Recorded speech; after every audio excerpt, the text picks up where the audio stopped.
What's up everyone, and welcome back to more Reddit stories about entitled people, crazy people, and all that kind of stuff. So make sure to subscribe if you're new here, and let's get into today's Reddit posts. My employer called the county sheriff on me for a quote, wellness check. 2 months ago, I got a new job. Accepting this job was the worst mistake of my life. The things they told me in the interview were not true and never ended up happening. My manager was by far one of the most terrible human beings I've ever dealt with, and would put blame on his employees whenever he did something wrong so that he wouldn't get in trouble. The workload and expectations of the job are insane, especially for what the pay is. In the interview, they highly downplayed this. The list goes on. Since January of this year, they have had 4 different people in this role. Everyone has quit after only a few months. This week, my manager accidentally messed something up and got in trouble for it. Instead of being a decent human being and just taking accountability, he blamed me for it and gave his boss, the owner, a whole BS story. This resulted in them trying to put me on a corrective action plan. I tried to explain to them how I had nothing to do with this, but they would just cut me off and say, "We're not going to go around and around about this." The owner is my manager's best friend, so he just took his word for it. They wanted me to sign the document for the corrective action plan, and I asked if I could bring it home to review it before signing. They said no. I said I'm not signing it then. They said, "Well, if you don't sign it, we'll put in your file that you refuse to cooperate." I said I'm not refusing to cooperate. If this was something I actually did, I would take accountability and I would sign it without a fuss. But I genuinely didn't do this. You guys don't even allow me to say anything to explain that, and I'm not signing my name on something that I did not do. After I got home last night, I decided I was done. I've never been someone that quits without telling my employer, but if my boss wants to get me in trouble for his own mistake, and then the owner won't even let me defend myself or hear what I have to say, then at that point, I don't think they deserve anything from me. So this morning, I just simply didn't show up and will no longer be working there. About 30 minutes ago, I'm doing some cleaning around my house and get a knock on the front door. It's a county sheriff officer. He said that my employer sent them to do a wellness check on me because I didn't show up this morning, so he was just here to make sure I'm alright. I mean, I've never no-call, no-showed before, so this was my first experience, but I've never heard anyone say that when you do that, they send a police officer to your house. Is this normal? It would only be normal if someone actually had a genuine reason to be concerned, but that's definitely not the case here. That call for a wellness check was definitely malicious, and anyone with half a brain would probably be able to piece together that the reason you didn't show up was because of the situation with them trying to frame you. Good riddance to that place, OP. It's a good thing that you left sooner than later. Karen nearly stabbed my wife over a smoothie blender. This happened a few months ago during yard sale season. My wife and I love hitting up yard sales, nothing like the thrill of finding something you didn't know you needed. This summer, my wife had been on the hunt for a new smoothie blender, and she spotted an ad for a pay-what-you-like yard sale that had one of those fancy Ninja blenders listed. Jackpot, right? We figured there'd be competition, so we hustled over there hoping to get there right when it started. As soon as we got there, boom, there it was. My wife spotted the blender sitting on the table looking pristine, and picked it up to check it out. She was examining it, making sure all the parts were there, when suddenly, out of nowhere, this lady came barreling towards us. And here's the kicker. She's holding a bunch of butcher knives in her hands. Yeah, like actual knives. I'm guessing she was in the middle of buying them or something and forgot she was still holding them, but it was freaky as hell. Anyway, she starts yelling, I'm getting that," and lunges for the blender, knives still in hand, trying to grab it from my wife. At this point, my wife's just standing there frozen, because this lady is grabbing at the blender with knives in her hands, and it honestly looked like she was about to slice them up without even realizing it. My wife, bless her heart, just goes, "Sure lady, here you go." She let her have the blender because, let's face it wasn't worth losing a finger over. Meanwhile, I managed to spit out the only thing I could think of. Geez lady, it's not worth stabbing her over. Here's the wild part. The lady didn't even react to what I said. No embarrassment, no apology, just the smug satisfaction that she got the blender, like we'd somehow stolen it from her in the first place. I got the impression she'd eyeballed it earlier but got distracted by the shiny new butcher knives. But you know, in yard sale land, it's first come first serve. If you walk away from something, it's fair game. That's just the rule. We probably would have argued with her if it weren't for the fact that she had 2 giant knives in her hands.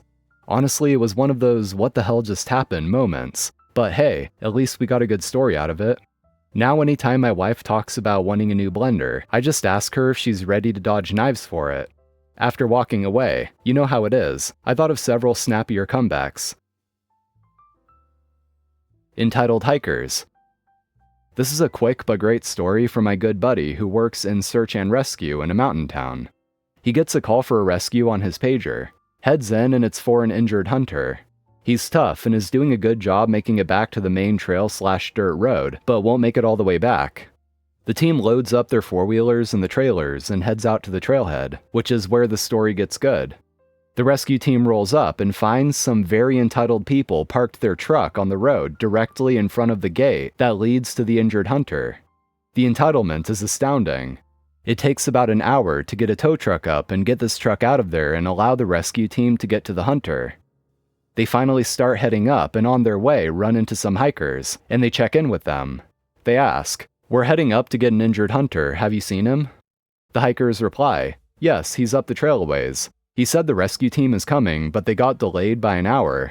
We were heading down now to move the truck." So of course, the team lets them know their truck has been towed, and the number to get it back. How could you do that? How are we supposed to get back? I guess you could try an Uber or a taxi, or maybe the police could help you. Totally paraphrased, as everything else is. And then to add just a little more entitlement, someone asks, "Well, can you give us a ride?" And just as the answer should be, it was no. In case anyone else needs to be told this, no matter how far out in the middle of nowhere you'd think you might be, don't block the road. Especially if there's a gate, but come on, duh. Having a family removed from a private lake neighborhood. I live in a private neighborhood built around a lake. Essentially, the lake is in the middle and a road runs in a circle around it with houses on the road. Everyone who buys a house here pays an HOA fee to help take care of the neighborhood. Fixing docks, stocking the lake with fish, clubhouse maintenance, etc. Not a big body of water, about 1.5 miles around. There are lots of signs, including a big one right when you drive in, saying that the neighborhood is private for members and guests only. In the past month, all the homeowners have gotten letters from the HOA saying to be on the lookout for people who don't live here coming to fish, since a lot of public parks have been closed. If we see someone who doesn't live here and doesn't have lake tags, signifying that they are a guest, we should tell them to leave or call the maintenance guy who will handle it. You can see where this is going. A week ago, I leave my house and see a pickup pulled up to the dock in front of my house. There is a guy, Dad, and his 2 small kids there fishing. I have never seen them before, so I go up to them and strike up a conversation. I ask where they live, and they said that they don't live here but heard about the lake from one of their friends, who also doesn't live there. We talked for a few more minutes, and I tell the dad, whispering so the kids don't hear, that this is a private neighborhood and they technically aren't allowed to fish here if they aren't a member or guest. I then say that they must not have known that and tell them to finish fishing for the day. I even offered to give them lake tags if anyone else hassles them about being there. The guy thanks me, says he didn't know, and continues fishing the next few hours that I could tell after I went back inside. 2 days later, I am going for a walk around the lake and I see the same family fishing at another dock, not in front of my house. I ask the dad if he has tags and he says he doesn't, but that his kids want to fish and they aren't hurting anyone. I say I understand that, but the people that live here pay for the lake, the docks, and the fish in it, and it isn't for just anyone to come here and use. We get into it and I tell him to leave. He refuses calmly, and I tell him that our maintenance guy will be here in 10 minutes, and he better find some tags in that time period or else he's getting dragged out. I get back to my house, call the maintenance guy, and I see the maintenance guy drive up to them from my window, and presumably tell them to leave, which they do. My mom thinks a court will give her my house. I bought a small starter home during the housing market crash, completely by myself. I lived there for the better part of a decade, before buying a larger home with my now husband. My parents really wanted to live there because it was small and easy to maintain. They have foreclosed in the past, so no way they would be capable of someone giving them a mortgage. Also, my dad is retired and my mom doesn't work. They wanted to rent from me. For a discounted rent, they paid off the mortgage, let's say $50K, with an over 6-figure inheritance my parents got. A lease was written explaining that it was a prepayment of rent, and their rent would be only the taxes and insurance, and they would pay $350 a month. Basically only going up when the taxes and insurance go up. We signed the lease with all the other typical stuff in it, and had it notarized, and that's how it's been for a while now. So to be clear, I'm not making an effing dime on this house. I recently told them the rent would go up by $3. Yes, $3 effing dollars, because of a slight increase in the insurance. My mother lost her claiming I'm a money-hungry bitch, saying she was going to rip out everything she did with the place, garden and other cosmetic changes, that I owe her and I can't evict her because it's her house. She says she's not responsible for the insurance, but the lease says otherwise. She says the insurance hasn't been raised in a decade, look at lumber prices, and that I'm trying to make her pay my personal homeowner's insurance. A court will show me that and give her my house according to her. We have a notarized lease. They are listed as tenants. I am the only one on the deed. My father demanded the bills to see if I'm ripping them off. P.S. This house is a commutable distance from Manhattan, so a studio apartment around here is like $1,500. This is a house with a large yard for their dog. I can easily get $2,000 a month for this house even before they moved in. I sent them copies of the taxes and insurance showing them only their address.